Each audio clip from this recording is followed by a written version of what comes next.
خیلی از کسایی هستند که داخل اینترنت و داخل دنیای مجازی کار میکنه، به خاطری که خود را مشهور بکنه هیچ علمیت هم نداره، سطح علمی از خیلی ضعیف و خیلی پایین هست، اما دست به بسیار یک چیزهای بزرگ میزنه و علما را توهین میکنه، علما را تحقیر میکنن و صحبت علما را رد میکنن، در حالی که علما صحبت بسیار مفصل دارن. صحبت در یک موضوع مثال خود فوتبال داره. وقتی که مولوی صحبت میکنه که وقتی نماز خود شخص و او جوان به دنبال بازی فوتبال قضا میشه، او بازی حرام هست. وقتی که یک انسان داخل دنیا و داخل دنیای مجازی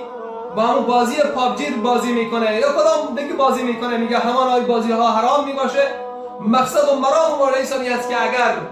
وقت او جوان ضایع میشه و نماز خود را قضا میکنه و از کار و پسی